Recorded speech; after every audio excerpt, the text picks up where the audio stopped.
Good afternoon, everyone. I am Mai Bisnar, and welcome to Sharefield's first general membership meeting for 2022.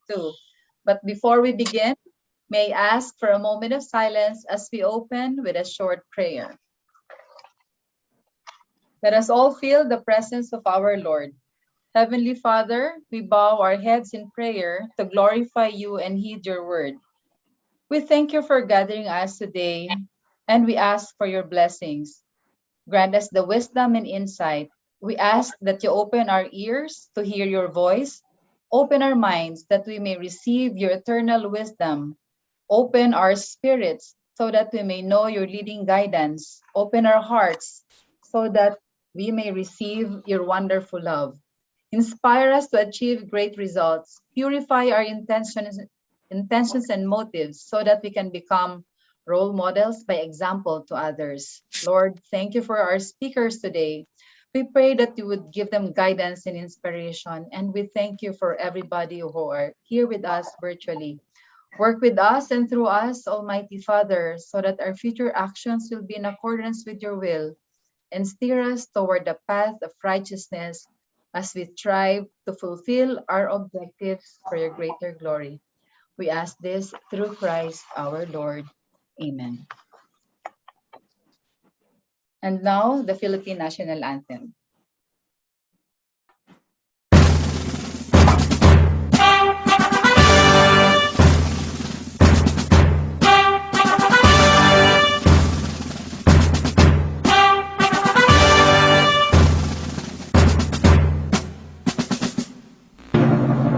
Bayang magiliw, pelos ng silanganan, alam ng puso sa dibdib mo'y buhay. Lupang hinirang, buyan ka ng magiliw, sa manlulupin kita masisingil, sa lalat at bundok, sa simoy at sa langit mo baka, ay bilang ang tula at awit sa paglayang tinamahal. Ang kisap ng watawat mo'y nagumpay na nagtitigil, ang bituin at araw niya ay nagpapalay pagtitigil. Lupa ng araw na maraming pagsik na, ay langit sa likod. Aming ligaya dapat may mamagin, at namatay ng dahil sa'yo. At this point, may I now call on Sharefield President Mr. Jaime Ismael to formally call the meeting to order and deliver a short update on the association's activities. Jimmy? Okay, thank you very much, Mai, and welcome to all of our members to our technically our first GMM for the year. As we all know, this is an election year, a crucial year for all of us. The new leaders who will be elected will define our future, especially specifically with respect to our advocacy, which is on the investment side, on the economy. And so a lot of our activities since the start of the year have been focused on ensuring that the elections are done properly, and that we also guide our investors, our voters rather, to actually discern the right path in terms of choosing the right candidate, relating voting to investing in choosing the investment instruments in line with our advocacy. So we had our first summit this month, which focused on voter empowerment, where we had a distinguished set of panelists. We did it in the vernacular using Tagalog or Filipino as the medium of communication, because the intent is to reach the widest audience possible. And we've even recorded it and broadcast it through podcasts. And we will also, we're in the process of cutting it down into smaller pieces, bits that we can now also share in the various social media channels to enable our voters to be enlightened on how to choose the right candidates. Now, today's session is in line with that. As we all know, elections affect the economy, very much part of politics. and there's also a lot of optics behind it. So today's event is quite appropriate: economics, politics, and optics, where we will have a distinguished set of speakers who will enlighten us on the impact of the election year on the economy and the community, the investment climate, as well as the overall economy effectively. So beyond that, we actually intend to do another session of the summit, hopefully within April, where we will also address this time, ensure that engage the key stakeholders like COMELEC and the other watchdogs to actually ensure that the elections are done properly. So we would like to welcome or invite you all. We'll send the flyers shortly. We're just lining up the list of speakers. And then for the rest of the year, pretty much we intend to continue with our advocacy on annual stockholders meeting, attendance, and witnessing, so that we can provide inputs on how to further improve them. We're also lining up an investor relations conference, the first in our which we intend to be a continuing project to help our investor relations practitioners and on how to best perform their jobs, hopefully, utilizing best practices culled from various subject matter experts. And then, in line with our continuing investor education program, we're also developing an investor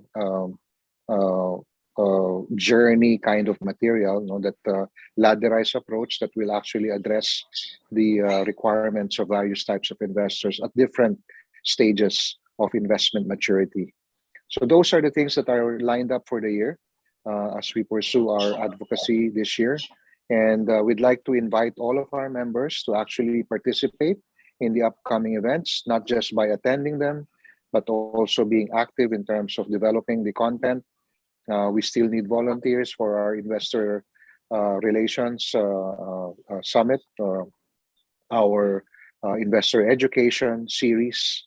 Of course, membership growth is also something that we'd like to continue. So please refer to us, your friends and colleagues who share the same advocacy, who may want to join our organization. So again, thank you all for attending today's session, and let's all listen in as our experts tackle economics, politics, and optics in today's session.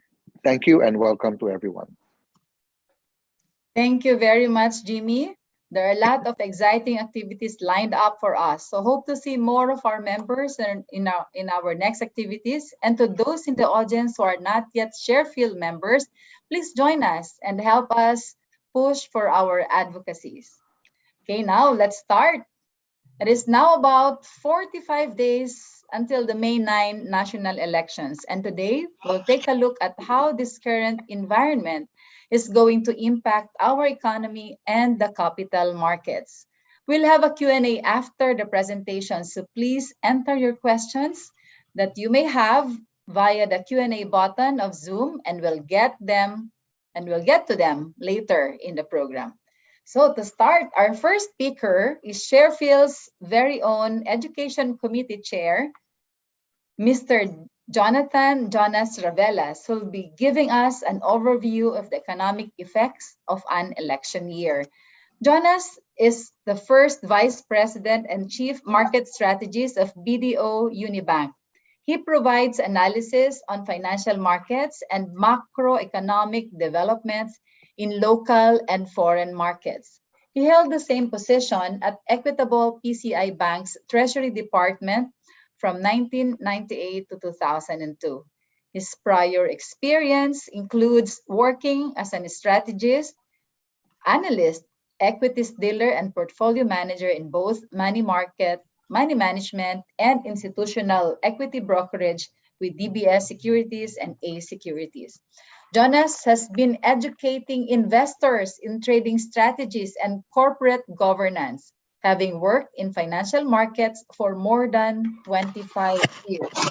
He has delivered numerous lectures in the field of forecasting, investment, and corporate governance here and abroad, and regularly provides economic commentaries in Asian Wall Street Journal and is a regular commentator on economic and financial markets on ANC, Bloomberg, and CNN Philippines.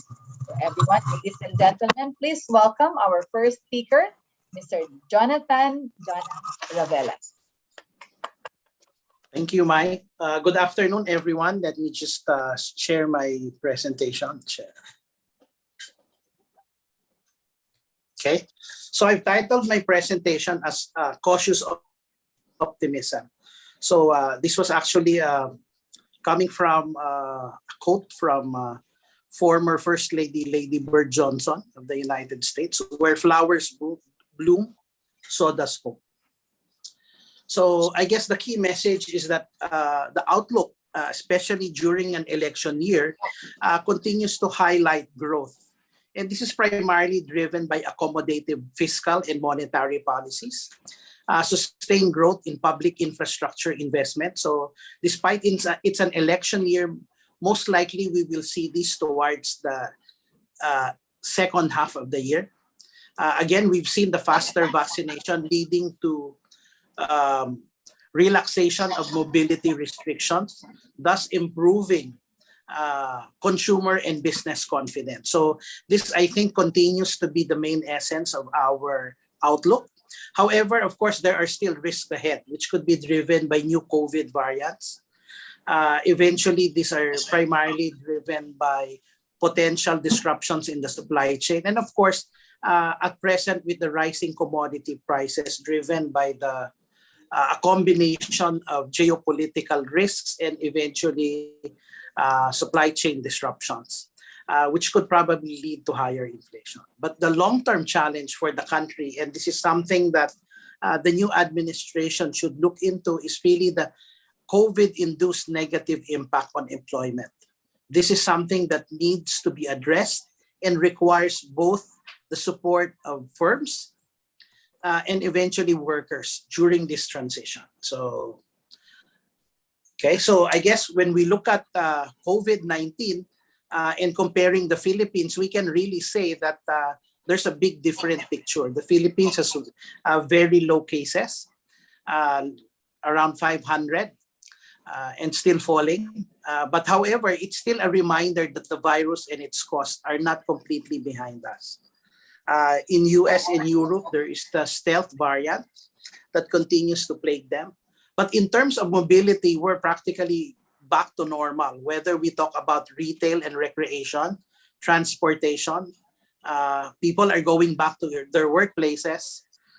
So this is actually a very good sign that recovery is indeed underway for the Philippines. However, we're seeing global inflation drivers. And what we have here is the one in blue is an index of commodities. It's called the CRD index, and eventually the Baltic Dry Index, which is used for shipping commodities around the world, which is also rising since the start of 2020. So in terms of price surges and from a commodities perspective, since 2020, we've seen a very big rise in commodity prices. And this is not only just one set of commodities, but three sectors: agriculture, energy, and the industrial metals. So again, this is a very similar move that we've seen in 2008 and 2009. The resilient demand coming from recovering economies, depleting inventories, and structural investments in oil, plus the conflict in Ukraine, are the contributing factors to the rise in prices. So for the Philippines, a lot of people and even the man on the street, ang tanong nila, how will the war in Ukraine affect us? How will the man on the street be affected? And that's basically will come in the form of higher inflation. So because we are a net importing country for oil, we will be greatly affected by this. So how does a fallout of the Ukraine conflict affecting emerging markets? So like the Philippines, since February 24, and it's already been a month, on a year-to-date, the peso has depreciated by close to negative 1.56%. And that is still much better compared to Thailand, which has depreciated by negative 2.16%. However, from an equity market perspective, the Philippines is also another performer at negative 1.24%. So Indonesia and the other markets are not as affected. No? So the Philippines, being a net importing country, is eventually affected. And the Philippines has one of the highest inflation among these countries at 3%. So the recovery continues. So coming from the second quarter of 2020, we have slowly progressed. And as of fourth quarter, we're looking at 7.7. This year, we're currently looking at around 6.5% as our base case. I guess this is still far lower compared to the 7 to 8% that the government has registered. So we believe that the continued easing of mobility restrictions would be the main driver for this recovery and the resumption of consumption. So other business cycle indicators such as the Purchasing Managers Index continue to exhibit supportive economic activity along with the manufacturing capacity and continued business construction as permits continue to rise. So other signs in the economy is the continued improvements in remittances. Now that the peso is slightly weaker, there's more support for consumption, improving vehicle sales, improving trade, and of course, from the banking sector, eventually increased lending. In fact, we've heard that even from personal loans have greatly are starting to come back. From an earnings backdrop, you can actually see that we are still far from pre-COVID levels in terms of earnings per share of 2020. However, we've already seen an improvement in earnings. But with the impact of higher inflation coming, there could be some minor adjustments along the way. So yesterday, the central bank has highlighted keeping monetary policy at bay at the moment and still monitoring inflation conditions. They've already signaled that there could be a breach of 4% depending on how long will the war in Ukraine persist. So this is something to be seen. If there's going to be any hikes, most likely this will happen towards the end of the year. Now, with the higher prices, roughly 63% of our inflation basket is affected by the higher commodity prices. So from our expectation initially of 3.7%, inflation could likely rise to around 4.5% if the war in Ukraine persists and oil prices stay beyond $110 per barrel. So in terms of price trajectory, if we were to look at our consumer price index, the gold bars that you see here is Dubai crude. And if you look at the red, that is the inflation trend using the new index inflation, and 2012 using the previous baseline. This actually highlights that oil plays a very important role in our inflation basket. So this is something that we're currently looking at. So again, from what strength of the economy, the chain of demand with the lower infection, consumer spending is still likely to pick up. So at the same time, the lower restrictions continue to highlight the impact of the recovery. And this continues to highlight as well a very manageable external condition for the Philippines. So our gross international reserves at 108 billion and our import covers are equivalent to 10 months. And that's the reason why I guess the peso continues to remain range bound between 52 to 52.50. However, this range bound condition is also affected by the expectations of further lifts off from the US interest rate. So recently, last March 17, we seen the Fed hiking rates. And from December, the expectations was only between 2 to 3 hikes this year. Now the implied rates are looking at least 6 more hikes this year. So that could actually bring the peso weaker. And at the moment, our base case is between 50 to 25. Again, further escalation of the Ukraine conflict and the strengthening dollar could actually bring us at worst to 53.50. So what are the costs for concern for the rest of the year?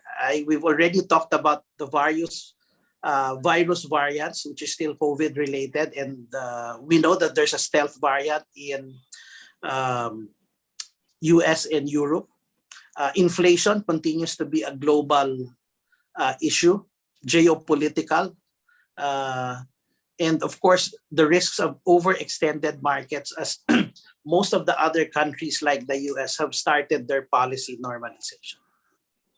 Now, when people try to look at all of the risks, so let us write that down. So the perfect storm focuses on, or which eventually risks lower growth combined with high inflation.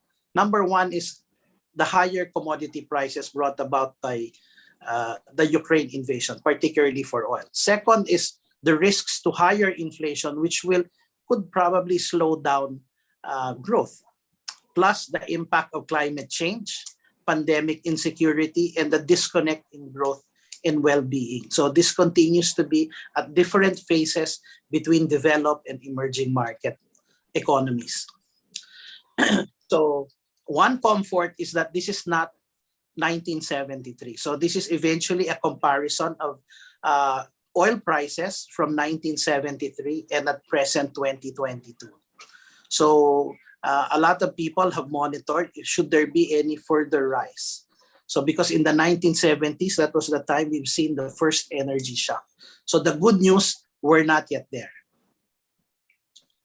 So what the government has already initiated mitigating steps to be able to counter the rising prices. So one of them is keeping the oil tariffs on oil and eventually dropping some tariffs on food imports. As you know, the Philippines imports 14 trillion kilos of food. And over the past years, this is one way of trying to ease food prices by importing more, particularly for pork and rice. Then there's a 20 billion fuel subsidy on public transport as well for farmers and fishermen.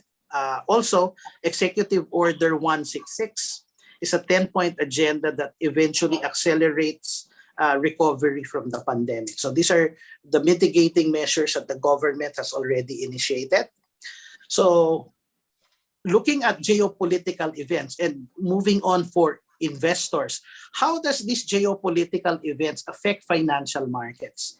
So initially, 1 month after, the market continues to remain negative. And the political events that we've used is 9/11, the Iraq War, and 2014 during the invasion of Crimea in Ukraine. So looking at a perspective of from 1 month, 3 months up to 1 year, equity markets continue to improve 1 year after, or even as early as 3 months after. So again, it's a knee-jerk reaction to the geopolitical conflict. Again, the key factor here is depending on the length of the war. So, but based on previous experience, we've seen positive results as early as 3 months, and we eventually resume growth after 1 year of at least 17%. While the peso eventually improves 1 year after at 1.16% in appreciation. So again, I think what's different at this point in time is that it comes at a point when we have a rising US interest rates. So that could actually slow down the peso recovery, while interest rates eventually fall as early as 3 months after, and improves further 6 months after. So this is good news for domestic markets. Now it brings us to an election. So most of the time, people look at elections as a focus of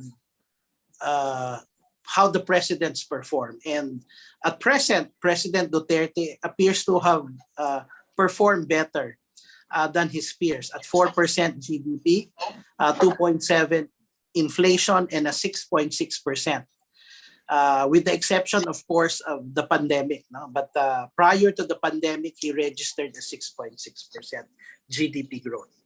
So the key question, of course, is if there was a question why the president has a high rating, I guess we've seen a lot of possible performance. And one can see the recent passage of the revisions in the Public Service Act is actually a very positive impact to the markets, mainly because this will eventually attract foreign direct investments in such as shipping and the transport sector.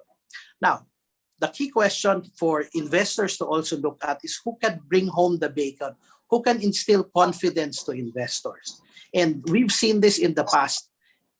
And we've seen a very great improvement in the last two presidents, mainly because we've seen a lot of activity, particularly in the infrastructure sector with PPP and build. Now, the next question is who can bring balance to the force, improve revenues while cutting expenditures. Of course, we've seen a tale of two presidents. Previous administration was able to use PPP as its tool, and the other one, of course, is build, which uses government spending.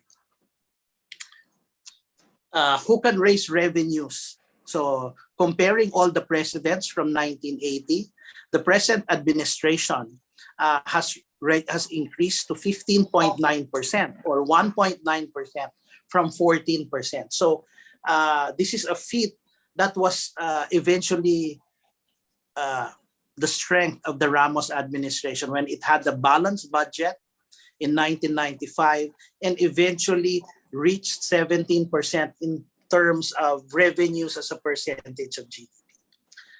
So who can rebuild the balance sheet? Eventually trying to reverse the debt to GDP from 60.5 and probably bring it to a more safe level closer to 50%. So I guess these are the candidates. These are just summaries of their agendas. So I will not go through them, but just highlight, I guess, a potential support to the economy and but eventually steering the ship of state focuses on three things: social, health, and economics. On the social front, we need to strengthen public institutions, particularly in the health and eventually in human capital, which is education. Second, we need to ensure our healthcare system to be able to improve our resilience against the pandemic. And of course, in the economic front, control inflation and eventually ensure price stability and fiscal stability, and eventually sustain the macroprudential policies that the past administration has eventually provided. So the other thing is having people as policy. So this is very important. So we need to be able to look for the next president should be able to put the right people for the right job. And the last two presidents have eventually placed a very strong economic team that has eventually paved the way to our country's investment grade rating. So eventually, based on the surveys, this is what we have. I've used the Pulse Asia just to probably reflect that the latest, we still have a clear front runner, which is Marcos Jr. and is followed by the Vice President, Leni Robredo. So I will end this here. with the positive effect to the market. So what is the positive effect to the market? One, from May 9 to probably 1 month, 3 months, 6 months, and 12 months after the elections. And what is clear is that 1 year after, whoever wins could either have at the lowest of 13.30% to as high as 36.95%. So what is clear in this chart is that 1 year after, there is a clear projection that the equity markets will improve at the least probably 13%. So this is, I think, the key takeaway from the present set. So what could go right in 2022?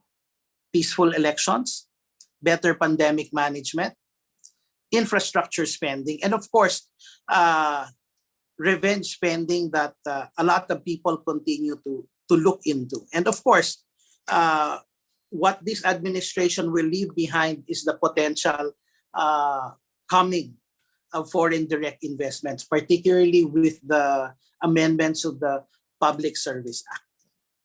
So with that, I will end my presentation here, and we will go now to politics. Thank you. Thank you very much, Jonas. I like that. What could go right? In my field, we always say what could go wrong. So thank you for that kind of optimistic forecast, whoever the president will be. Okay. Now our next speaker is Mr. Manuel Manny P. Mogato. Manny is editor at large and opinion writer, writing under the column In the Trenches at the independent news website press1.ph. Concurrently, he serves as section editor at One News, the news channel of Signal TV. As Reuters Manila correspondent, he and two other colleagues won the Pulitzer Prize for International Reporting in 2018 for their coverage of the Duterte administration's war on drugs. A veteran journalist, Mogato has covered politics, that's our topic for this session, diplomacy, disasters, insurgencies, and the military and defense establishments. He has won the Marshall McLuhan Fellowship, the Roy Ron Award for Investigative Journalism, the Human Rights Press Award, and the Rotary Club of Manila Award.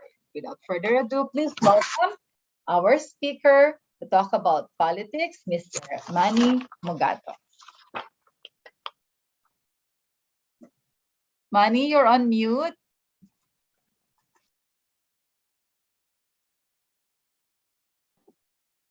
Okay, so thank you, Mai. Thank you, Jonathan. Yeah, and thank you also to Ginny, the head of Serpil.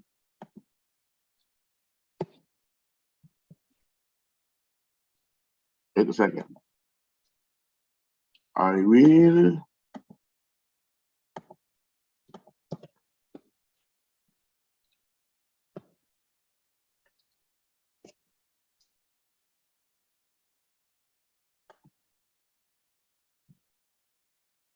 Okay. The biggest political story this week is a love story. Late last year, when a father tried to arrange a marriage, the daughter eloped with another man. This week, we saw how a girl was abandoned by her boyfriend, but the breakup was more painful because it was sent through a text message. But that's not our main topic for today.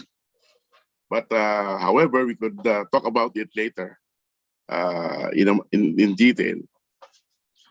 Today is the start of the campaign for local elections. It is also the halfway mark for campaigns for national elections. Candidates are expected to step up their campaign to convince voters to support them. from political rallies to house campaigning. This is the ground war. Based on two poll results done in February, which Jonathan has shown you earlier, former Senator Ferdinand Marcos is way, way ahead of the pack. In the Pulse Asia, he had 60%, and in SWS, he had 46%. His closest rival, Vice President Leonor Robredo, has less than 20% in both surveys. The result of the surveys were based on candidates' air war tactics as they battled over social media and legacy media to build awareness and popularity. So, are we staring at a Marcos presidency? Is there a chance for Robredo to score an upset win? A come from behind victory, which he did in 2016 vice presidential elections? If you ask the pollsters, there is still a chance for Lenny to catch up. But it will be very difficult to overtake Bongbong. Can the surveys be proven wrong? Before we answer that, let's go back and see why Bongbong is so popular. There is really no simple answer to this. It's a very complex, but the short answer is Marcos has prepared for this political battle long before he ran for vice president in 2016. He was only sidetracked by the elections in 2016. Marcos has enormous resources, a well-oiled machinery to back him up, and the support he got from the president's daughter, Sara, even strengthened him. If Sara sought the presidency, it would weaken Bongbong. They will cancel each other out, but it will only benefit Robredo. Remember the opinion polls in October after the filing of candidacies? Bongbong's number shot up when Sara did not run for president. Before that, Sara has been dominating the surveys. But it stabilized when Sara filed for vice president. Bongbong does not need a tacit endorsement from President Rodrigo Duterte because the impression from the people is that the president is supporting him through his daughter. As early as 2009, the Marcos family had a game plan to make Bongbong president. He ran and won as senator in 2010. His second attempt after he lost in the 1990s. In 2016, he wanted to become vice president to prepare him for the 2022 elections, his last chance to greatness. At 64, he will be too old in 2028, and there will be younger politicians take a shot at the presidency, including Sara Duterte Carpio. So the time is now. It's now or never for him. With his unlimited resources, he seeded social media with hate messages to discredit and destroy his rivals. Robredo is number one on his list. This information has cast doubts on Robredo's abilities to lead the country. Although he was performing superbly with a meager budget as vice president, the disinformation in social media platforms has pictured her as a weak, indecisive, and unintelligent.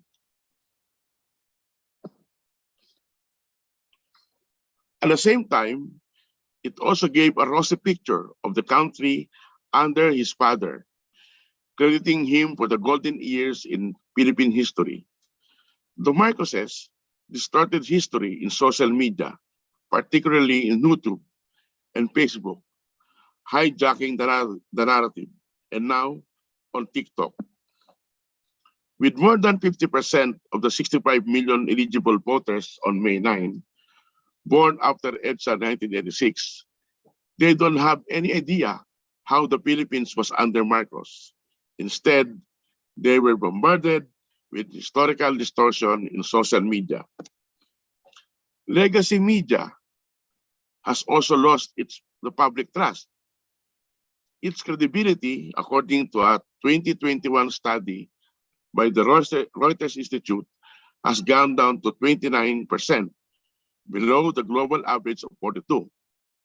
Nobody listens to the media now. People believe what they see and read on social media. And this is the media landscape we have now. A survey done by SWS recently showed Filipinos cannot differentiate disinformation from genuine news in both social media and traditional media.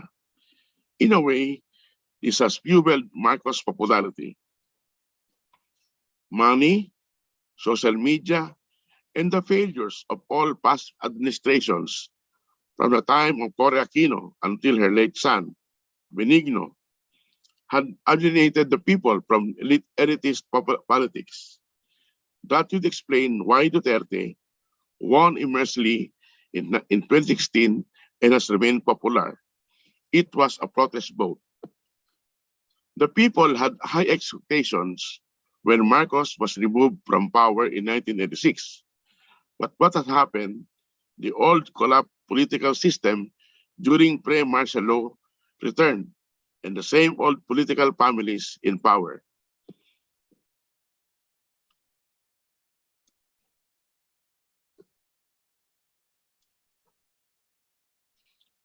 Marcos has been using his network of old family ties to cement alliances with political clans in the provinces, as well as well-entrenched national politicians like Estradas, Arroyos, Dutertes, and the Singson.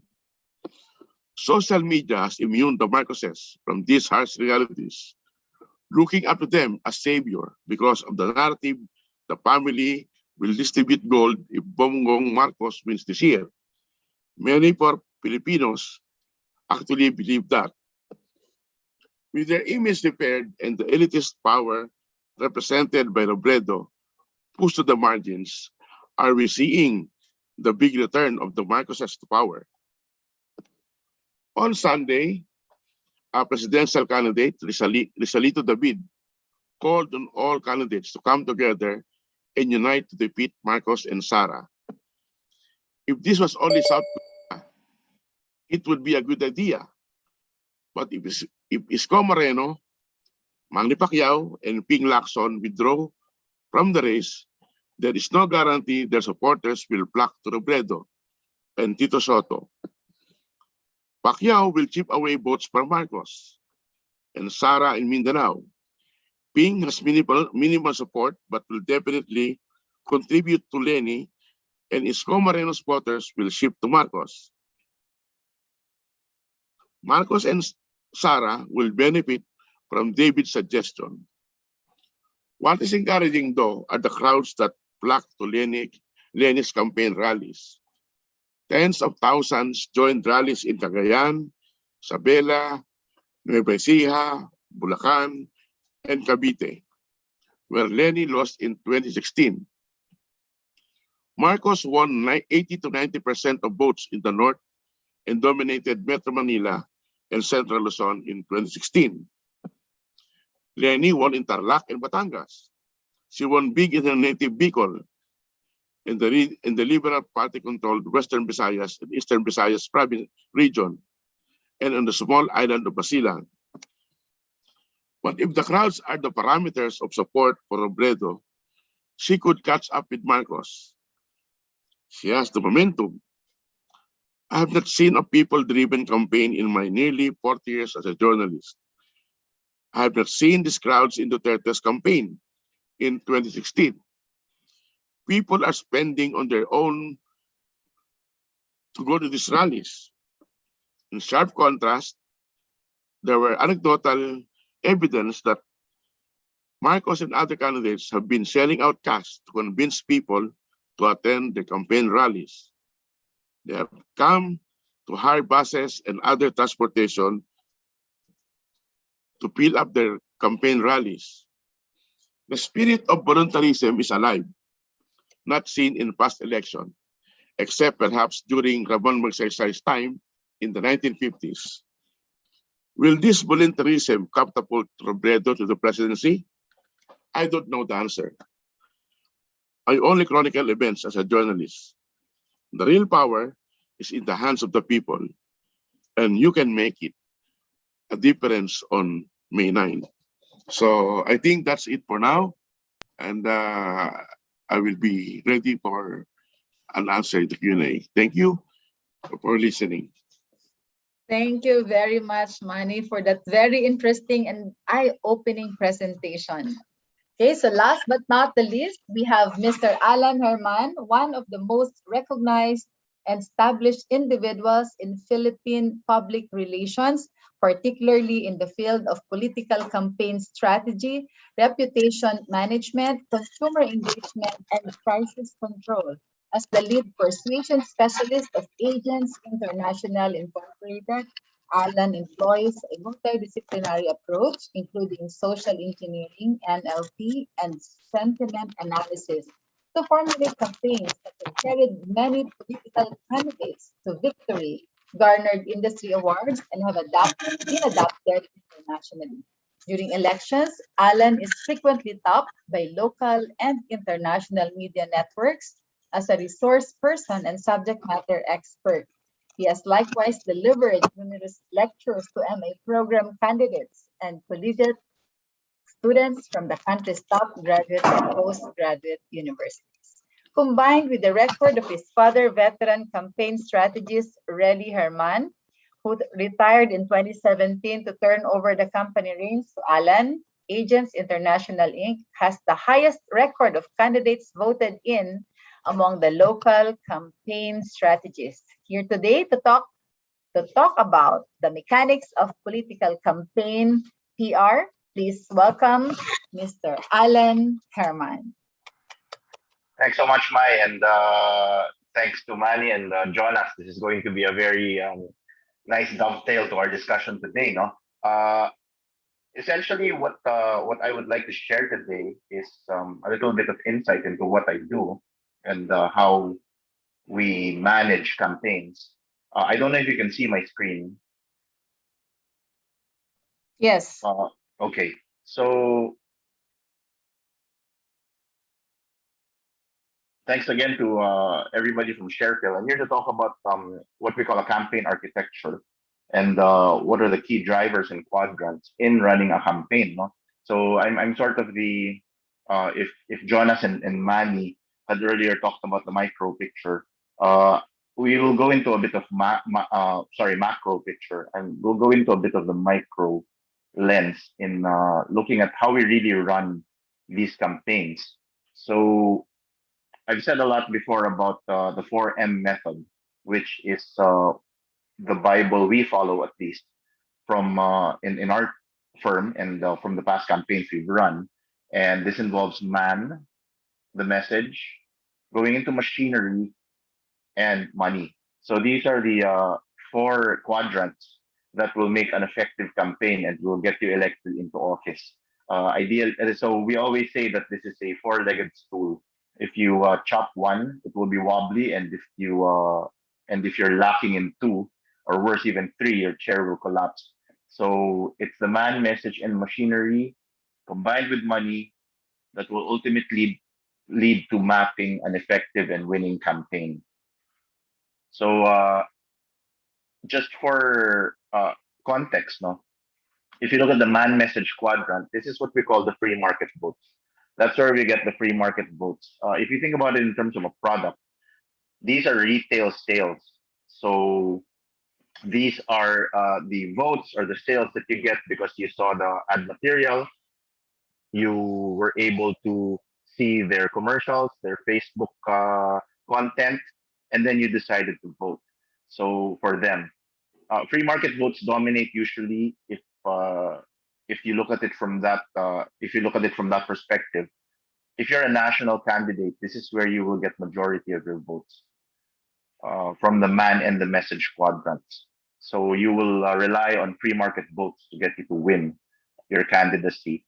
Now, if you look at the machinery and money quadrant, these are what we call in our industry negotiated votes or if you think about it in terms of a product, these are the institutional sales, so B2B. So these are the nakausap mo si governor, nakausap mo si mayor, may guaranteed votes ka from this region dahil yung mga congressmen, kaalyado mo. These are your local leaders mobilizing their own people and garnering these votes for you. So if you think about it in those terms, local elections uh, are more about the machinery and money quadrant. So from a national point of view, the man in the message is where you will get majority of your votes. Local, it will be the machinery and the money. You've heard these terms often. So communicators are involved mostly in the man and the message quadrants. So these are the ad agencies, the SOCMED agencies, the PR practitioners, etc. And this is a term that gets used a lot, uh, just so that we can make the distinction. When we think about machinery and money, these are what we call the operators. That's where the political operators come in, who build alliances, who forge linkages with LGUs, with large rider groups or sectoral groups. So these are what we call the operators. No? So let's take a look at the man quadrant. What is important when you think of a candidate as a man or a woman? In the history of Philippine elections, only three candidates have, there were only really three candidates that you have to consider. You're either one of these three or two of these three at best. If you have a candidate, because all politicians, I hate to generalize, but all politicians, as a rule, really have self belief, and sometimes their egos will get the best of them. No? They will always believe that they are exceptional in all three and well balanced in all three. But the truth is, as a campaign handler, a campaign strategist, we follow an E3 rule, which I will discuss later on. And what are these three types of candidates? And perhaps our listeners can already think, can already see candidates from a new set of eyes, given this. No, how about this politician or that candidate? So the first is a gut candidate. So this is the candidate that makes you say, "Idol ko to." When he walks around, people gather in crowds. They tumitili sila, kinikilig sila. They jump around. They want to buy him a beer. They want to buy him.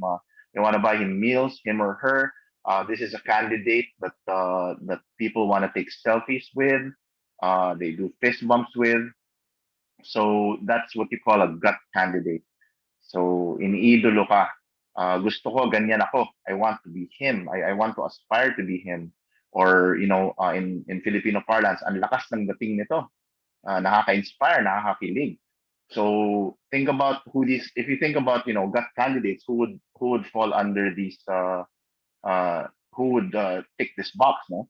So you think about past politicians like maybe Erap Estrada or maybe PRRD, President Duterte himself. You think about Manny Pacquiao, maybe, who would fall into this category. The next one is a heart candidate. So as I mentioned earlier, you don't have to fall squarely into one, but a heart candidate is somebody who will evoke the emotion. Katulad ko ito. This guy I can relate to. I have affinity with him. Pinagdaanan niya, pinagdadaanan ko rin. Alam niya yung mga hirap ko sa buhay, nahihiisa to. And sometimes simbolo siya. If you think about Vice President Jojo Binay, for example. So katulad ko ito. If you think about Manila Mayor Isko Moreno with his poor boy done good narrative, so he's a heart candidate. Katulad ko ito. But at the same time, going back to my earlier point, maybe Mayor Isko is also a gut candidate. Idol ko ito. So there's an interplay within these factors. No? But again, the risk is don't try to be all. Don't try to be all in equal parts. The last one, if you're not a gut candidate and if you're not a heart candidate, you could be a head candidate as well. So the head candidate is aangat ako dito, appeals to utility. May plano to. Alam niyo to, ginagawa nito, gaganda ang buhay ko pag ito binoto ko. So this is plain utility, no? The choice wherein you believe that this person has a plan. So if you think about a politician, like for example, former President Gloria Macapagal Arroyo, not exactly a gut candidate. Even better, we think of Secmar Rojas. If you think about Secmar Rojas, I don't think Secmar Rojas ever went into a restaurant and had people really gather around him and want to buy him beers and meals, or necessarily have people say, lakas ng dating nito, nakakakilig. Obviously, Secmar will not be a hard candidate. You cannot market him as such because he is an Araneta Rojas after all. He didn't only grow up with a silver spoon in his mouth. Maybe that's a whole silverware collection, di ba? But truly, maybe he is a head candidate. May plano to. Alam nito ginagawa niya, makakatulong to sa akin. So, having said that, we follow what we call an E3 rule.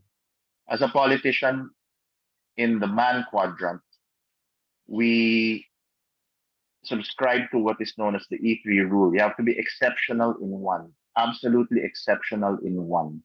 So either in the gut, in the heart, or the head, you have to be unquestionably exceptional at it. Enhance the other, so that's the second E. So kung medyo kulang ka pa dun sa dalawa, kailangan i-enhance yung medyo kulang ka pa dun sa aspect na yon. And the third E is equalize. Kung mahina ka, you need to equalize that. So for example, again, not to make my presentation too long, no, but if you think about Manny Pacquiao, definitely he would fall into a gut. Idol ko to, 8th Division World Champion, People's Champion, pambansang kamao. Definitely he has that heart. He has that relatability, affinity. He speaks like us. He looks like us. He looks like the typical Filipino. But maybe yung head, he needs to equalize that. Diba? He needs to equalize it. And the way to do that perhaps is to say I will hire advisors, or I will populate my cabinet with the best and the brightest. Although bumenta na yun, diba? But these are the things that you have to think about when you consider the man quadrant in looking at candidacies. Your candidate has to have an exceptional quality in either the gut, heart, or head. You have to enhance the one that needs to be enhanced. Dahil meron ng konti, kailangan ng palakasin. And finally, kung saan siya mahina, for example, I go back to Secmar. I don't mean to make him the example here, no, but Secmar, they were saying this guy never lived a hard day in his life because of his background. Hindi niya alam ang pinagdadaanan ng mahirap. So I don't know if you recall that ad of his, wherein it's a black and white shot of him just looking into the camera and saying, "Oo, lumaki ako ng mayaman, nakapag-aral ako sa magagandang lugar. Oo, nakapagtrabaho ako sa malalaking kumpanya. I know all of this." So perhaps I can't relate to the common Filipino. Pero ang magagaran siyang sa inyo, hindi ako magnanakaw. So that's the way he equalized that. I will not steal. So I may not know what you're going through, but definitely I'm not gonna steal from you. So parang yun, na-equalize niya. So perhaps in the Q&A, we can think of other examples. No? The message quadrant, we follow the holy commandment of political communications. And what is this? We turn data into information into insight, and insight into action. So that's our holy commandment. Yan ang marching orders namin parate as an agency. No? We have to establish and guide awareness, trust, satisfaction, and preference in both quantitative and qualitative terms. And then we form a narrative. So, ano bang awareness natin? O mahina tayo sa ganitong region. So we think about the data in terms of geography. Mahina tayo sa Mindanao or sa Luzon. Yung trust rating natin dito sa mga lugar na to medyo mababa or nagpa-plateau. And if you're an incumbent, satisfaction, di ba? And ultimately preference numbers. So we get these numbers and we slice it and we dice it quantitatively, and qualitatively we take a look at it and we think bakit tayo mahina sa babae, bakit tayo mahina dyan sa lugar na yan, for example, and then we form a narrative around it. So if you think about Lego blocks, di ba, we get the raw data. So ito yung number of voters, halimbawa, we sort it. How many of those are female? How many of those are male? Ilan ang youth? Ilan ang middle-aged? Ilan ang senior? You could sort it geographically. There's many ways to do that. We have the software to do that. Ilan ang taga dito? Ilan ang taga doon? Sino ang taga Distrito 1? Sino ang taga Distrito 5? We can even go as far as sorting it by sector. Who are the teachers? Who are the fisher folk? Who are the small business owners? Etc. And after sorting it, we contextualize it. Sa teachers, mahina tayo. Sa teachers, hindi tayo binoto nung last election. Pero sa mga TODA, malakas tayo. So we contextualize that data and finally, we storify it in order to get our message across. In terms of creating an effective messaging campaign, we just think of the 3 A's on the AAA platform. This gets a bit exciting. You avert. The first A is avert. And yes, the sad reality is kailangan ka rin mag-attack. Kailangan mo rin bumanat sa kalaban mo, no? But that pie, 50% of that pie, and if you can see, it's ladderized, no? So that's about 20, 30, and then the 50% of that is upload. You highlight the positives of your candidate. So yan yung 3 A's of campaign communications. If you remember this, if you might get the forest lost for the trees, diba? Sometimes it all seems so overwhelming, but if you think about it in this pie, all communications politically is just avert, attack, and applaud. Yun lang yan. So let's take a look at applaud.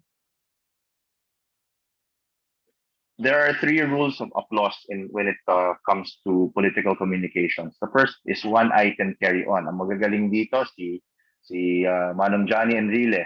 Gusto ko happy ka. Paglalaban kita, yung cellphone bill mo tsaka yung kuryente bill mo, isa lang. One item carry on. Joker Arroyo, pag bad ka, lagot ka. Maybe I'm dating myself with some of these examples. No?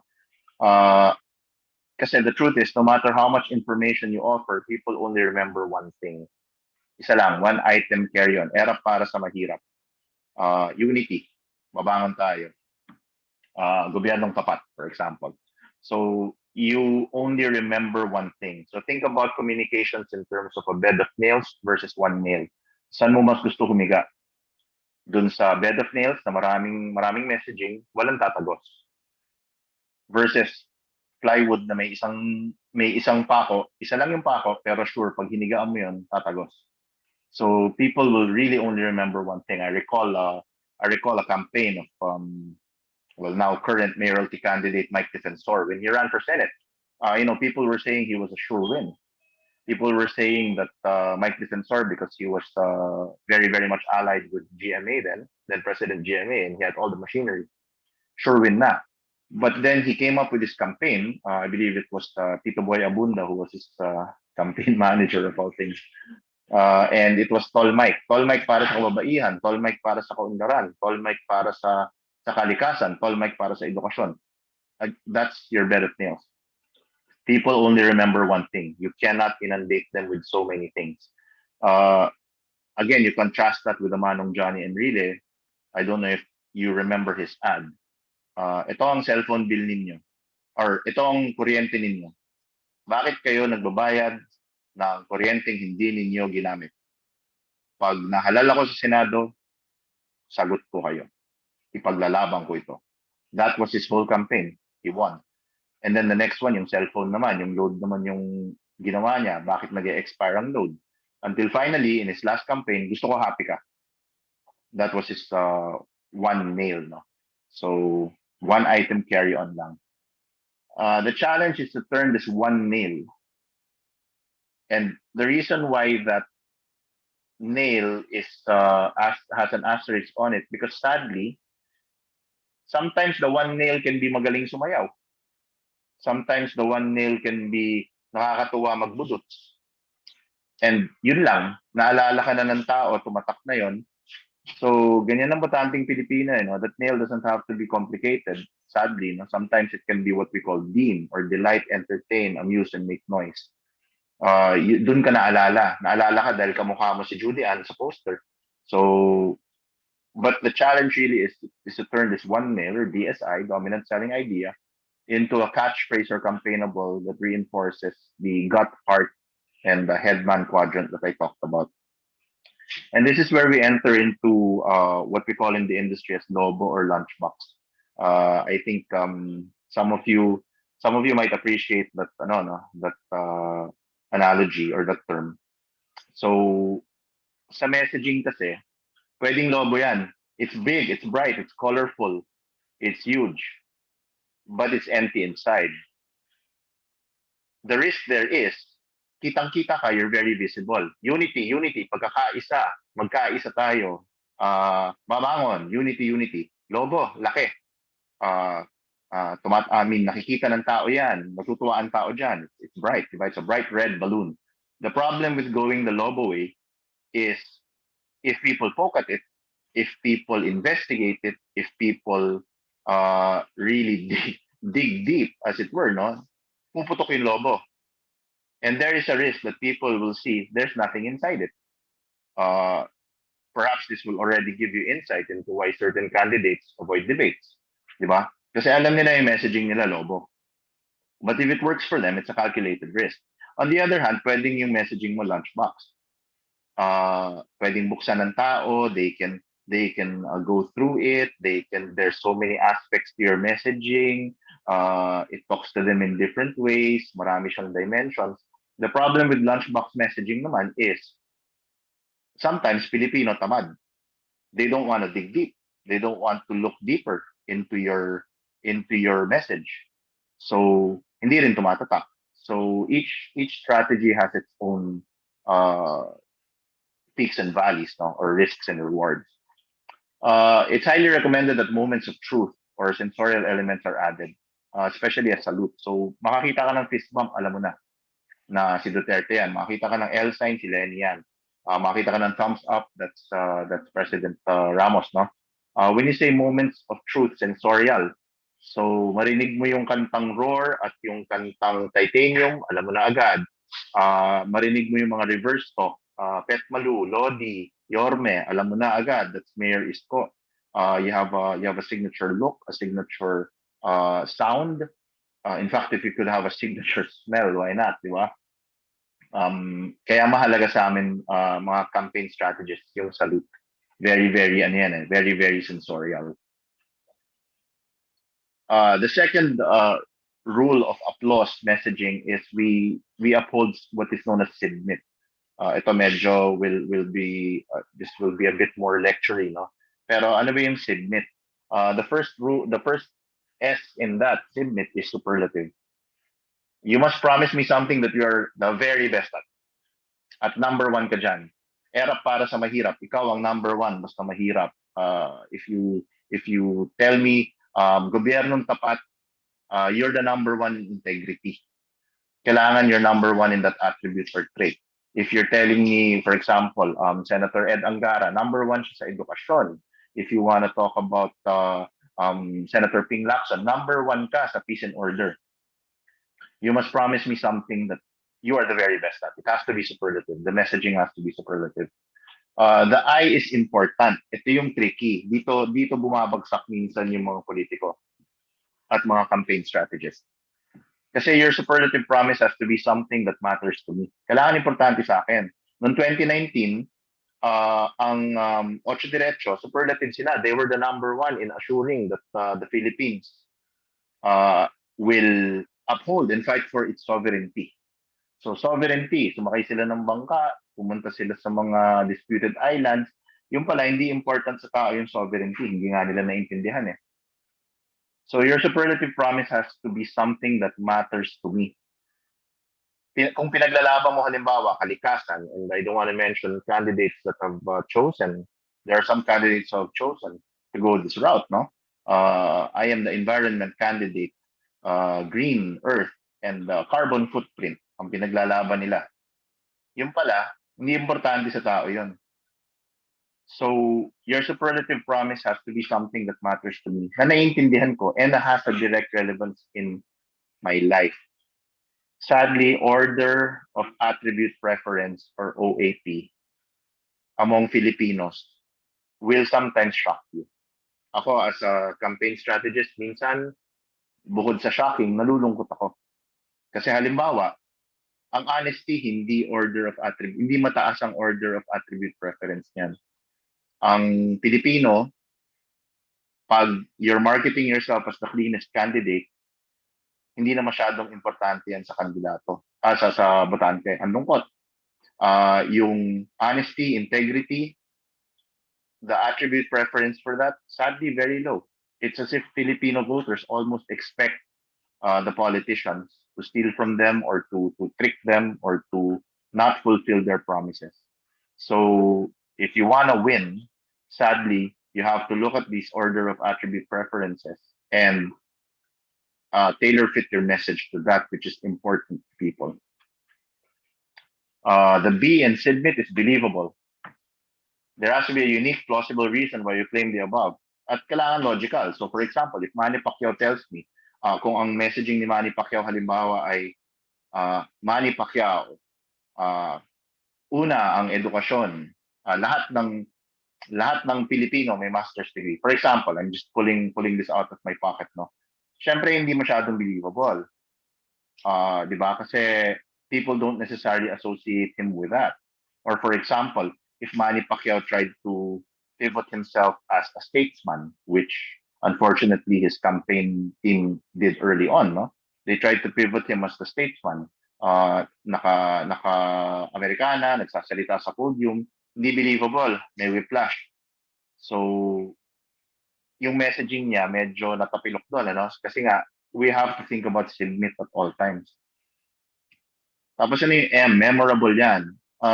Ideally, it should link to or trigger an AIM response. Naka-underline yan dahil importante yung AIM.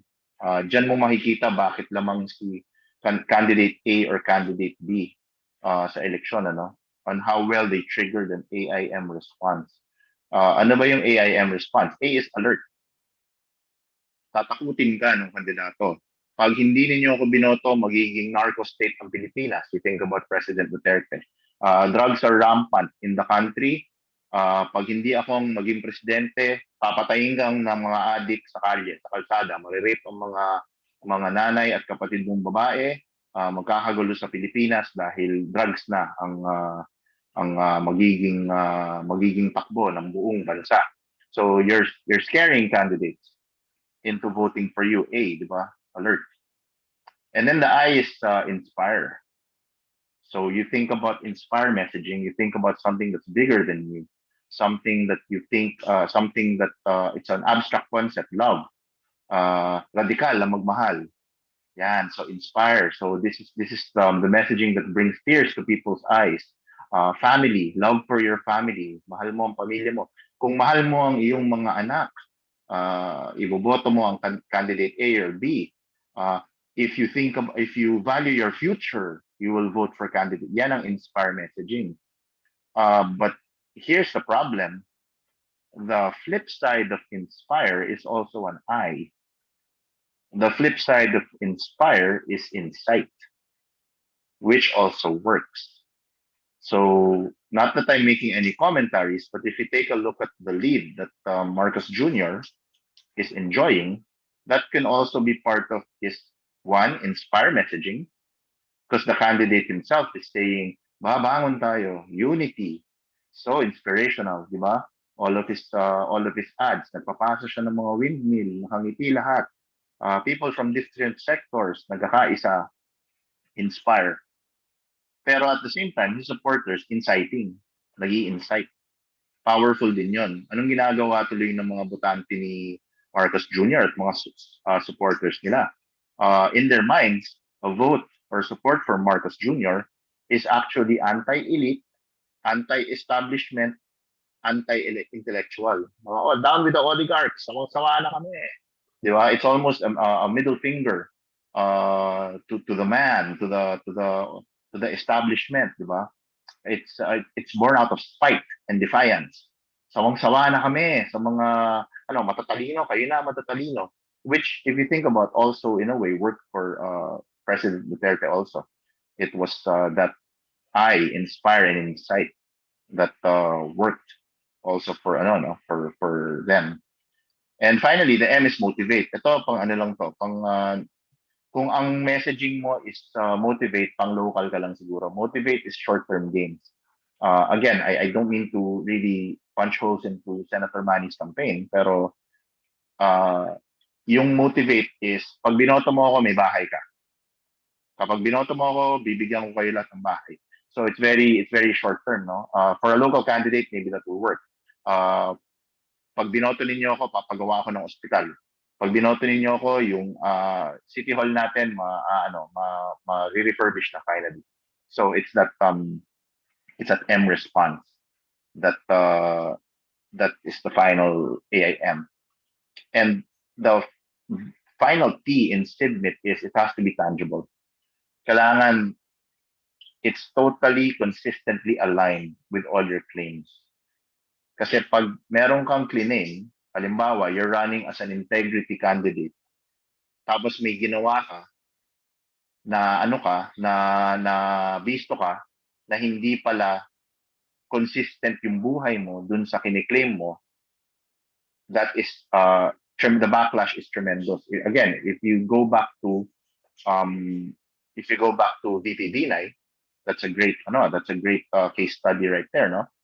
It was it's such a terrible term, no? But he ran that Nog campaign. Sino ba si Nog? So he was ang galing ng campaign na yun. He was presenting himself as the everyman. You know, he was leveraging on his looks, the small dark guy, di ba, na talagang majority of the Filipinos can relate to. Tapos nagkaroon ng expose na meron pala siyang massive hectares of farmland na pati yung mga baboy naka-aircon. And then pinakita yung mga excesses ng buhay niya, di ba? So nakita ng mga tao, ay, hindi pala hindi pala siya everyman, hindi pala siya tulad natin. So the backlash is tremendous, no? If you establish TIBMIT, if it's superlative, important, believable, memorable, and tangible, ang messaging mo, that will ensure what we call voter tenacity. Hindi na magbabago ang boto ng mga taga-suporta mo early on. The final rule of applause is what we call the beauty pageant prize, and I'll skim through this very, very fast, no? Kasi baka isipin ninyo, paano ka magiging superlative sa isang bagay? Lahat naman ng kandidato, sasabihin nila makamasa sila, kampi sila sa mahirap. Lahat naman ng kandidato yun ang sasabihin, iisa lang, madaling lapitan. So the beauty pageant prize principle is that ang daming pwedeng di ba, may Miss Photogenic, may Miss Congeniality, may Miss Beautiful Hair, may Miss Swimsuit. It doesn't necessarily mean na si Miss Universe lang. There will always be hundreds of specialties. So for example, if you are makamasa, then maybe you can say kampiyon ng masa, Manny Pacquiao, di ba? If you are for peace and order, then you can focus on drugs, or you can focus on diba, etc. If you're for sectoral, then you can focus on women or children, etc., families. So redefine your specialty, then claim the top spot there. Diba? And it's communication strategists like me and my colleagues, no? We spin this into a sharp nail. Yung avert, ito, isang slide lang to. We follow what we call a flower arrangement rule. Yung mga dry and wilted flowers, tinatago namin. Ginagawa namin yung mga colorful and vibrant ones. Ang nauunang nakikita ng tao. So kung meron kaming mga hindi kanais-nais na aspeto ng kandidato namin, what we do is we surround that with beautiful, colorful achievements in order to hide, di ba, to avert. We do employ listening posts what we call a mayor, no? Kasi lahat ng sorry Manny, no, pero alam naman natin, the reality is lahat ng section sa dyaryo meron tinatawag na mayor. May mayor sa business beat, meron mayor sa politics, sa nation, etc., property. So ginagawa namin, we talk to the mayor to have a listening post. Uy, yung kandidato mo, babanatan. Ito yung write-up, ito yung lalabas. If possible, we roadblock it. Uy, wag din ang isulat yan. That's the reality. But kung hindi pwedeng i-roadblock, then we can say, sagutin namin, di ba? But that's very important in overt operations. Radio and TV usually develop material from print. So, ang key, dyan, print for listening posts. Sa print talaga kami naglalagay. Two rules of averting or sidestepping an issue against you. Number one, never engage in whataboutism. I know that's the quickest, most knee-jerk reaction. Pag binabanatan ka, sasabihin mo, what about yung kalabang ko? What about nung time ni Pinoy? Or what about yung time ni ganito? What about yung time ni Gloria? It doesn't work. So what we always prescribe is house lights. So imbis na trying to shift the spotlight to somebody else, what we do is we turn on the house lights. So for example, ang issue sa akin, corruption. So I will not say, paano naman si Jonas Ravelas? What about him? Di ba ganito rin siya? Hindi ko gagawin. Ang gagawin ko is, let's put this in context. Ito namang perang ito ay nagamit ko para makatulong sa XXXX number of people, nakapagpagawa ko ng ganitong proyekto. So that's how we would avert something, di ba? House lights. We resist the urge to shift the spotlight. And two, very, very important, especially for some of my candidates, I always tell them to avoid battle fatigue. Huwag mong papatulan lahat. Kandidato ka, araw-araw kang babanatan. So the saying there is, if you fight all the battles, you'll be too tired to win the war. And finally, when we talk about attack mechanisms or attack communication, our philosophy is idle hands are the most destructive. Pag walang ginagawa yung kalaban mo, they have time to build. So what you do is you have to keep the builders busy. Yung mga PR nila, yung mga ad agencies nila, kailangan keep them busy by answering and strategizing against their banats. So banat ka lang ng banat. That's how you keep the builders busy. Yung fake news, medyo nawala na ng luster yan. Kasi alam na ng tao pag outwardly fake news. So halimbawa, pag sinabi mo, Lenny Robredo buntis. So obviously fake. Lenny Robredo, dating kasal sa NPA commander. It's so outwardly fake. Hindi siya kasing effective. So ang rule namin when it comes to attack is rather than invent, we weaponize interrogative statements. Bakit madalas bakit never nakita sa picture na magkasama si Lisa Marcos at si Inday Sara Duterte? Bakit tuwing rallies iba ang staging area ni Bongbong Marcos at ni Inday Sara Duterte? So that's an interrogative statement. Then people will think, bakit magkaaway ba yung dalawa? Diba? Or bakit nauna si Mayor A na magpabakuna kesa yung mga frontliners? So that's how we weaponize interrogative statements, no? Rather than outwardly inventing fake news. You also have to master the art of hanging a negative and informing a mob. First, yung hanging a negative. So halimbawa, in-interview ako, magka-debate kami ako si Mayor A, magka-debate kami ni Mayor B. Biglang babanat na lang ako ng, well, at least ako, walang sexual harassment case na naka-file sa akin. Kahit walang sexual harassment case yung kalaban ko, I've already hung a negative on him. And if he replies, bakit? Ako din naman, walang sexual harassment case. Then you say, wala naman akong sinasabi. Basta sinasabi ko lang, at least ako wala akong sexual harassment case na ganyan, ha? Baka may padating. You use these statements of hanging a negative. And now that will stick, di ba? Kahit wala namang basihan. So these are effective ways to attack your opponent.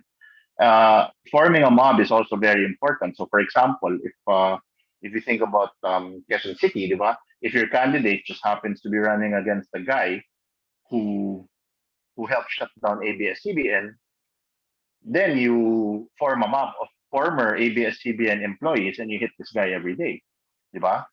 Conversely, um, kung merong rally na malaki na hindi nabigyan ng permit, then gagawa ka ng kwento, sasabihin mo, oh, itong city na to is anti BBM Sara pala ito. Binawalan nila, di ba? So you're forming a mob. If you think about, for example, dumper party list, I don't know why that came into mind, di ba? Yung dumper party list, kinasuhan nila ng libel itong si Enchong D. So kung kalaban mo si dumper party list or yung pamilyang yun, gagawin mo, mag-form ka ng mob ng lahat ng Enchong D fans. Tapos you will incite them, kakaawayin mo sila. So part of attack is to form a deep bench of columnists and commentators that can string the story along, as it were. Sorry, Manny. I'm not saying na bayad naman itong mga columnists and commentators na to. So yung machinery quadrant, I'll go through this very, very fast. Essentially, there's traditional machinery building wherein it's money, recruitment, and personal gain on traditional. Non-traditional machinery building, and you can think of some candidates now, ang driver mo, ideological cost, the mechanism is social mobilization, volunteerism, ang sustaining factor mo. Yan ang makakasustain. So if you think about this machinery quadrant, makikita mo yung difference between candidate approaches. It's really nothing but a race to zero. No? You have a magic number and you're just subtracting kung ilan yung mga tagged votes or guaranteed votes mo. And your typical structure would look like from barangay, you have a verifier, cluster head, precinct head, but this is more for local. No? Ang tinatawag natin dyan, head of the family leaders. They're responsible for about 25 each, yung head of the family leaders. Kasi where the head of the family votes, the rest will vote. So yan, napaka-importante yan at the smallest unit until going up to the barangay level kung kandidato ka. Yung money quadrant, this is my last slide. Campaign expenses typically go up 14%, 22% per month. For local elections, mas malaki pa. 20 to 28% yan. Two things to remember. Ito medyo reality check to. Meron tayong tinatawag na magic number at may tinatawag tayong holster amount. Ano ba yung magic number? Magic number is your projected number of votes para manalo ka. Ano yung holster amount? Holster amount is ano yung pera sa bulsa mo ngayon. Hindi yung naka-promise, hindi yung naka-pledge, hindi yung makukuha mo next month or in 2 months. How much money do you have now? So when candidates approach us, this is a reality that they have to face. If you do not have this holster amount ready to deploy right now, wag ka nang tumakbo. Magkakanda utang-utang ka lang at kakapusing ka sa dulo. For national candidates, it's about 24 pesos times the magic number. And for local candidates, it's about 480 pesos times magic number. I'll put that into context.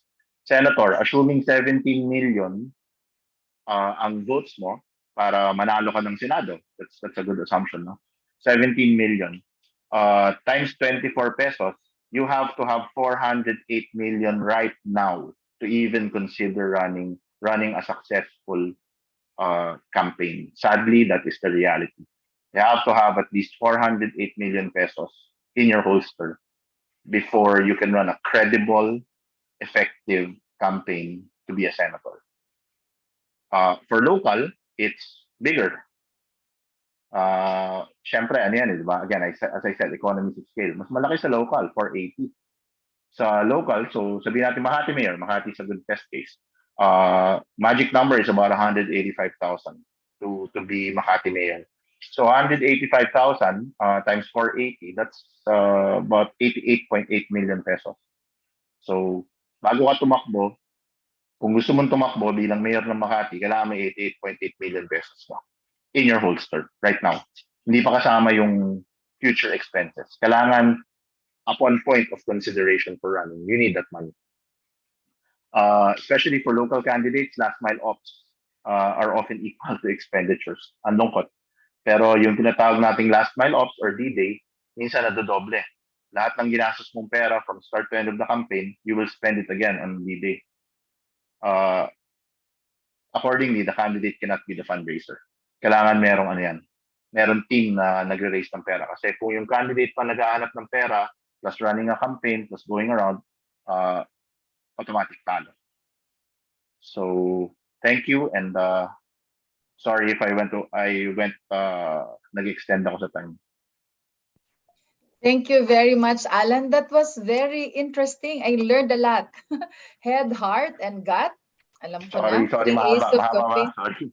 No, but we learned a lot. Bed of nails versus one nail.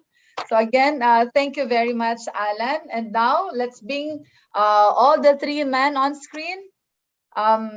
Jonas, so discuss economics, Manny, who discuss politics, and Alan, optics. We'll have a fireside chat format, but we will be taking in questions from the audience as well.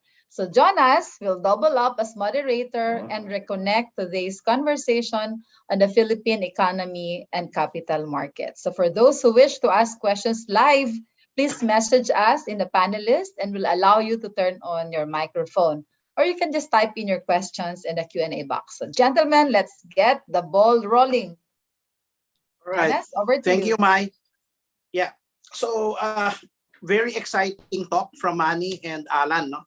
So let me say a piece. The presidency is not a prize, but a solemn trust. It is a shield for those who believe they need protection and a sword for those who believe they have no power. So today, I guess the issue is really coming out of crisis, particularly the health crisis. The focus, as I said, is all about, number one, it's a social issue because we're not only talking about poverty, we're also talking about education, which handles the future of our country. Second, the healthcare system, and of course, the economy. How do we eventually reverse the impact of jobs? I guess from Alan's perspective, how now for the candidates, now we're in the less than 30 days away from the elections, how do they firm up their message? Especially now that you have the local elections already, or the local participants are already there. How does a candidate get their message across? Ako, as a rule, last 70 days of the campaign, we bring out what are known as care multipliers ang tawag namin. That's the technical term, charismatic, approachable, relatable, and earnest. And who are these? These are the artistas and the celebs. So how do you firm up the quick answer to your question is, labasan na ng celebs, labasan na ng endorsements from business communities, from church groups, from various sectoral groups, and that's how you multiply a message in the last run to the elections. Okay, thank you, Alan. Now moving on to Manny. I guess from your side, from your looking glass, and similar to mine, we're seeing very similar situations of what happened previously. So I guess what we need from you is quick questions. What went wrong in our politics, and what can we learn from the past so that the voters are well educated to make their decision this May 9?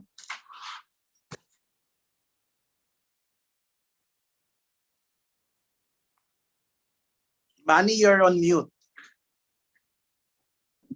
Sorry. Alam mo kasi, maraming frustrations ang ating Filipino voters, no? When Marcos was removed in 1996, they think that siguro gaganda na yung ating buhay, gaganda yung ekonomiya, gaganda ang politika. But what happened is that lalo pong sumama, di ba? Parang babalik lang yung nangyari nung pre-martial law. Nadagdagan pa kasi if you look at the political system, nung before martial law, the politics is dominated by political families na old rich, yung mga oligarchs na may mga lupa at nagkamay-ari ng asyenda, sila yung nagkokontrol ng politika. Pero nung panahon ni Marcos, he created his own cronies na naging political families din, no? But nung dumating yung EDSA, when si Cory was now po, mas dumami yung political families. I think by now, there are about 250 to 300 families that control our country's politics, no? At karamihan Dyan, mga bagong families na ang mga apelido ay may exec. No? Kasi they had the economic power and they wanted to protect their interests, so they went into politics. So mas dumami ngayon ang political families, kaya meron nga tayong anti-dynasty law sa ating constitution, hindi naman ma-implement kasi walang enabling law, kasi wala namang congressman na boboto ng law na ipagbawal ang political dynasty. So, deadly yung combination ng political power at economic power. At ang nangyayari, lalong sumubsob ang ating ekonomiya. Ang mga Pilipinong mahihirap, gusto nila, bumoto ng gusto nila at inupo sa ERAP noong 1998. Pero nung wala sa ERAP, sinisinila yung mga elitista, no? Mga businessman. At tingin nila yung nangyari noong 2016 is a revenge. Dahil si Pangulo Duterte na upo. At ngayon, ang hindi ko lang alam bakit si Marcos, in-identify nila na anti-establishment at parang nasa mold ni Duterte. Kung tutuusin mo, si Marcos belong to an old political family at mayaman din naman. At ang kanyang ama, inalis pa natin ng mga tao noong 1996. Kaya isang malaking palaisipan sa ngayon, bakit ganun na lang ang pag-identify natin kay Bongbong Marcos, no? Hindi sa elitista, hindi sa political family, parang bagong tao siya, no? So, tingin ko yung ating mga Filipino voters, no? Majority pinanganak after EDSA, hindi nakikita yung nangyari nung unang panahon, nung panahon ni Marcos, at they even look at Bongbong Marcos as a savior, no? Partly because siguro because of social media, and partly because of, hindi ko alam, marami sigurong factors ang dahilan bakit ganito na ang ating politika ngayon. Okay, well, let's see what happens. Okay, let's try to answer some questions, no? So I think this one is directed to Alan, no? Excellent, Alan. How is the religious factor critical? Like eventually the BBM's group is rallying in the INC arena while the vice president is being blessed by the Catholic bishops. Right.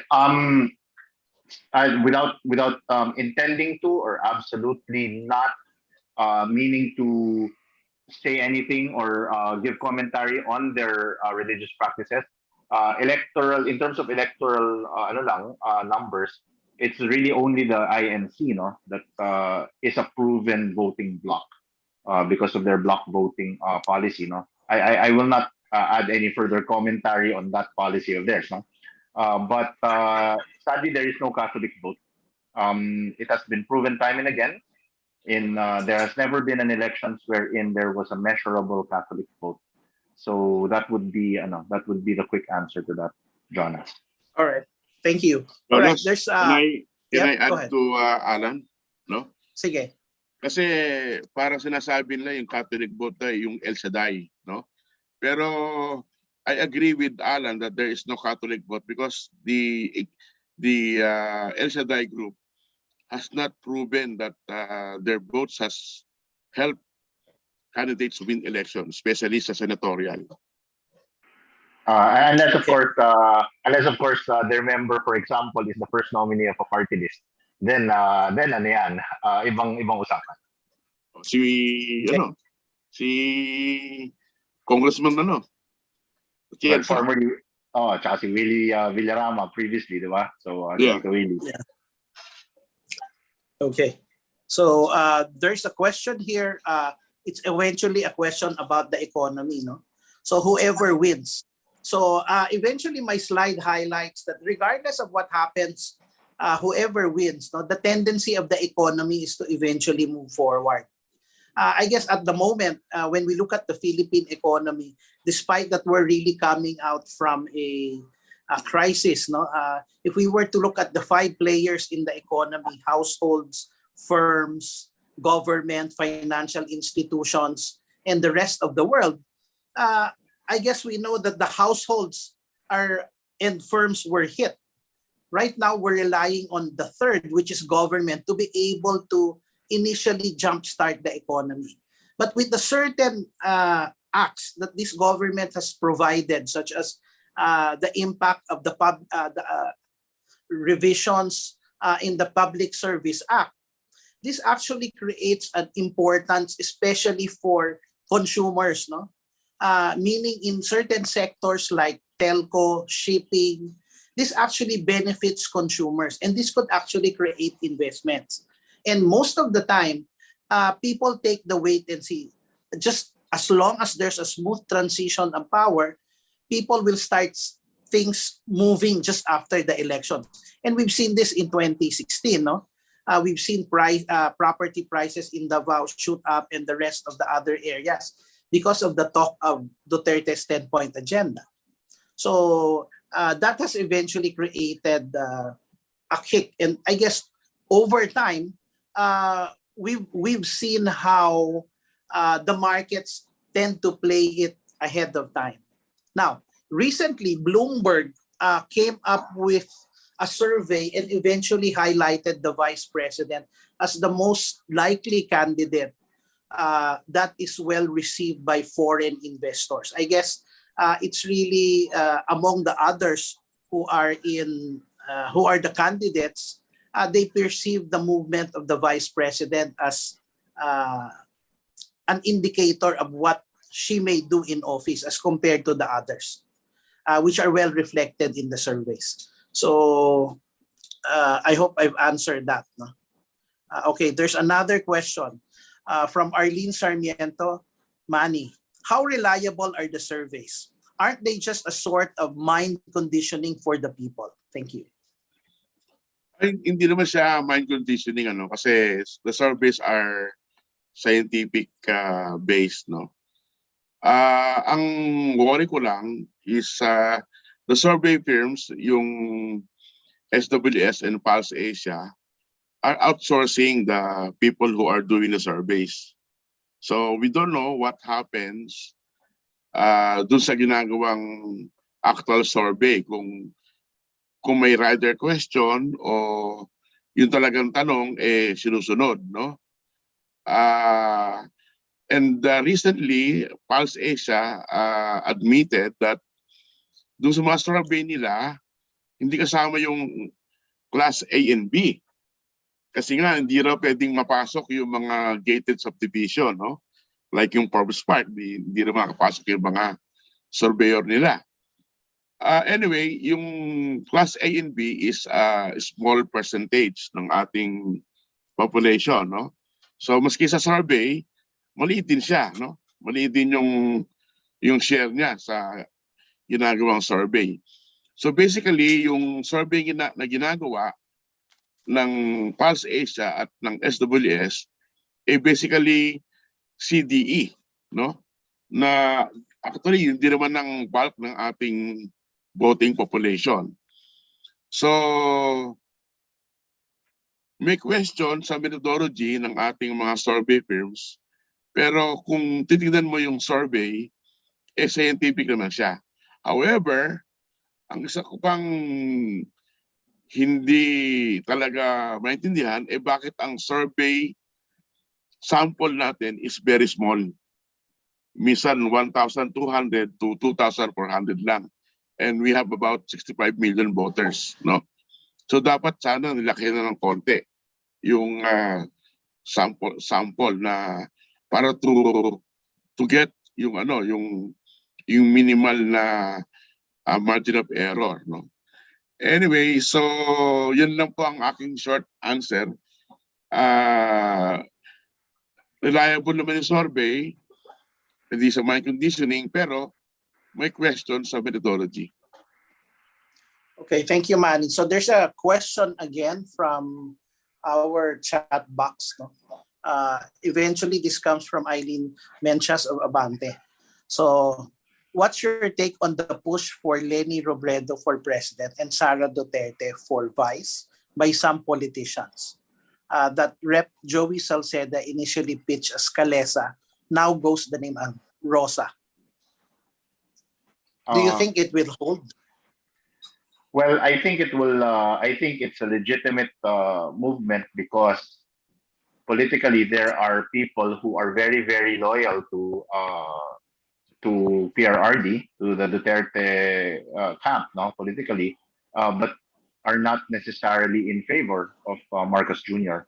So this gives them a great alternative wherein that halo or that veil of being loyal to the Duterte family is maintained, but at the same time, hindi si Marcos Jr. ang kanilang dinala. So I think makakadagdag ito ng boto more for VP Lenny. I think it helps VP Lenny more. Ikaw, Manny, meron kang dadagdag? Yeah, kasi if you look at the 2016 elections, mahina si VP Lenny sa Mindanao, no? Yung initiative nung ilang politiko, no, for Rosa, Robredo, Sara, will help boost Lenny's chances in Mindanao, no? At isa pang game changer yung ginawa ni Partido Reforma, no, kahapon na shifting to Lenny. Kasi alam mo sa Davao area, ang number 1 dyan noong 2016 sa Vice Presidential, si Alan Peter Cayetano at si Bongbong Marcos. Distant third lang si Lenny, parang 40,000 votes lang nakuha niya, no?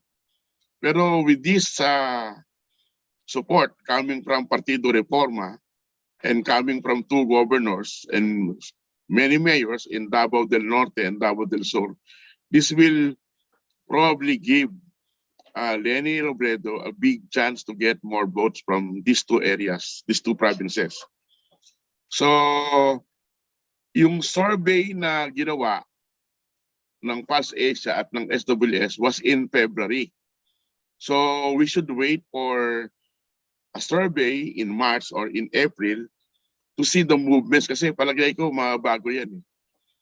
So, Lenny has a chance to catch up. But malaki nga yung margin ni Bongbong na more than 40%, no? 40 points. So, hopefully, that would be reduced and we'll have a more exciting election by May 9. Okay, thank you. So there's an additional question from Eileen. So, but this is eventually more on the economy. No? So, what would be the impact on the country's balance of payments in a Bongbong presidency? Too early to say, but again, it really now depends on how we see the developments. But I guess the critical factor at this point in time really is what are they going to say in their State of the Nation address? Meaning from day one, they need to be able to say how are they going to steer the economy away from the storm and bring it back to port. So let's get Astro Del Castillo on a live question. Astro, are you there?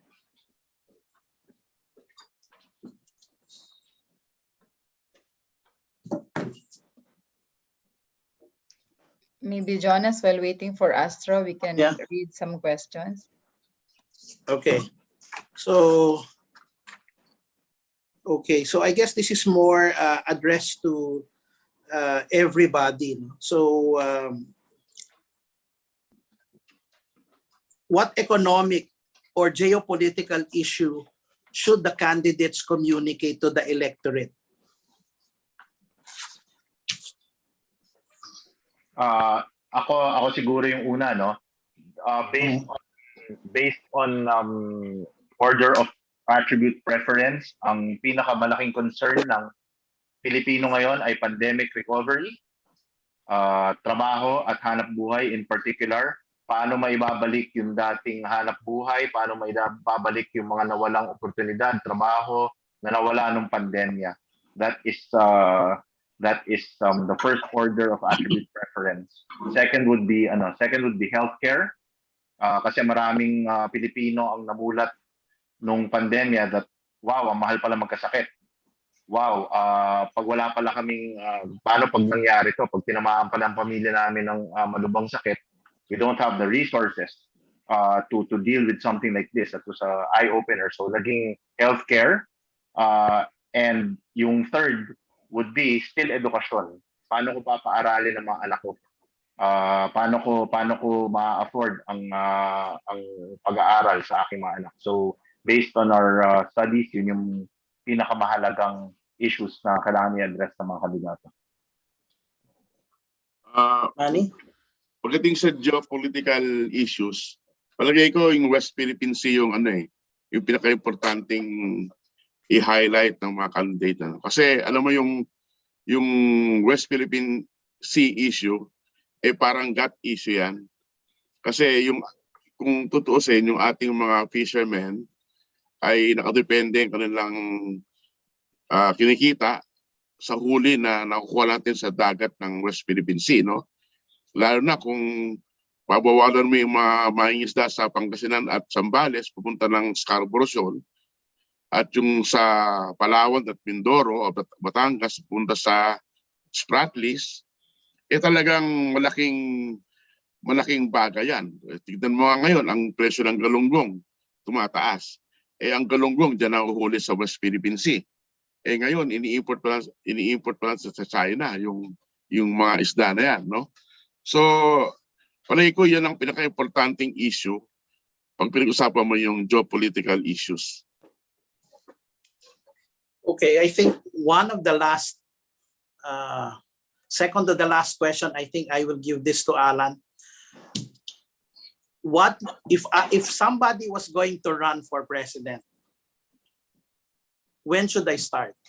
Or when should that person position himself? Especially now that we're in an age of digitalization, the impact of the pandemic, parang nabago na yung goods, guns, and gold na strategy, di ba? So parang moving forward, I think this is something good for, especially for the voters, no? Especially the young ones. Paano nila kikilatisin yung mga kandidato nila and know that, they're serious in doing things. Okay, sorry, Jonas, just to clarify, was that a twofold question? If I were a candidate, when should I have started? Or where should a voter start in order to na makilatis na yung kandidato? Kasi the second one, I can answer. I think yung isa is assuming that you want to be a candidate for an office, when should I start? Okay, first question first, na yung when should I have begun? Ang election is ATC, awareness to choice. Yan ang magic, yan ang journey ng isang kandidato, no? Awareness to choice. Una, magpapakilala ka, and then eventually pipiliin ka. Pag tumatakbo ka pag pangulo ka na, you should not even be concerned about building awareness anymore. Vice President Lenny was an outlier. 1% to Vice President was our battle cry during 2016, ano? So, outlier yon. Dapat by the time you run for national office, especially the presidency, ang awareness mo dapat nasa high 90s to 100% ka na. How long does it take to achieve that? Assuming you are not a career politician, which most are, most presidential candidates na career politician na yan by the time tumuntong sila sa presidente. We're looking at a period of about 8 years, realistically, before you can get enough awareness and possible conversion. You can soften up the sentiment to conversion. It'll take you about 6 to 8 years bago mo magawa yan. To your second question, huwag po natin kakalimutan, paano tayo pipili ng kandidato? Job interview po ito. You get the most qualified person to do the job. Facts do not care about your feelings. You are looking for an engineer. You don't care whether this guy is good looking. You don't care whether he speaks well, he's glib, he dresses, he sings nicely, he dances nicely. You care about the fact that he does a good job. I recall a movie, I hope I'm dating myself with a reference, called Patch Adams, wherein there was that point was being made wherein at the end of the day, when you're talking about life-saving surgery, you don't care whether you get along with a doctor. He makes you smile, he makes you laugh, he entertains you. You want the doctor with the best degree, the best qualifications, the guy who's done this the longest, because he's there to save your life. We're looking for a person to run and manage our country. This is the biggest job one could ever aspire for. So look for the facts, discard the feelings. That's how I will answer that. Okay, thank you. So, gentlemen, thank you very much. Let me Can I try. just add? Sure. Kasi tinatanong mo kung kailan dapat maghanda, no? Well, in the case of the Marcos family, they have been trying to return to power after Marcos was removed in 1986, no? So nung bumalik sila noong 1990s, nag-start na yan, di ba? Si Imelda tumakbo noong 1992. Si Bongbong tumakbo sa Senado noong 1990, no? At that time hindi pa hinog. So they were trying to get back to power as early as the 1990s.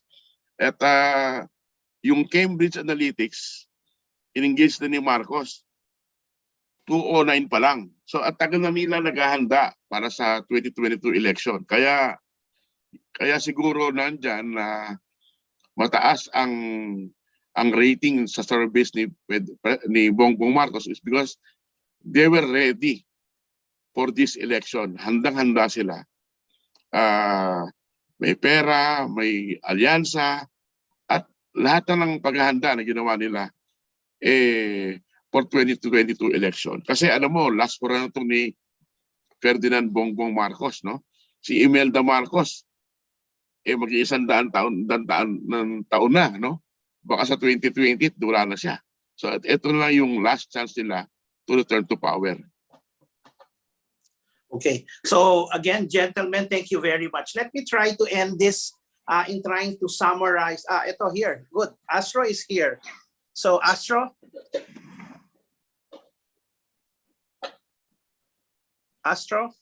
I think the message said that he left for another meeting na. That he only Okay. saw the message now.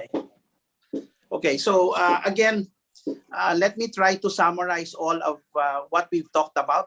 Thank you for sharing your views and your candidness in this discussion about economics, politics, and optics. As I said earlier, the presidency is not a prize, but it's a solemn trust. At the moment, we are now at a point where our economy is actually getting into a recovery. Though there are challenges ahead, there seems to be a light at the end of the tunnel. Manny eventually talked about a very good story from his looking glass of what happened before, what were our pitfalls, I think the key message is that we really need to learn from history. In school, tinuro sa atin, ang hindi marunong lumingon sa pinanggalingan, hindi makakarating sa paroroonan. Now Alan gave us the optics of what to look for. And remember that it is a job interview. So we need to be able to do the smart choices of asking the right questions, scrutinizing our candidates, and hopefully we do our job to eventually elect a president or a captain that will bring us out of the storm and bring the ship of state into port. Okay, thank you very much, gentlemen. Mai, back to you. Yeah, thank you very much. Thank you. Thank you, Jonas. Thank you, Manny, and thank you, Alan. That was very interesting. So again, for those who participated, thank you very much for your time with us, and I hope to see all of you in the next activities of Sharefield. Before we leave, gentlemen, can we have photo op? So for those who are in the panel, please turn on your cameras so we can have a photo with the distinguished speakers. Jimmy,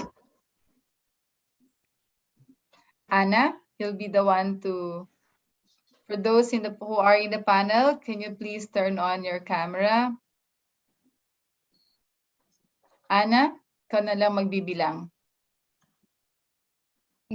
Ada, ready? Screenshot. Turn off your video, Ada, please, para mawala sa view.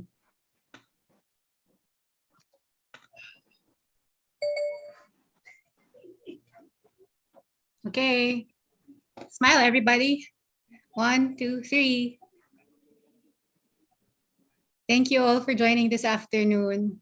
Thank you very much. Thank you. Thank you so much. Have a great day. Thank you. Thank you very Thank you. much. Thank you.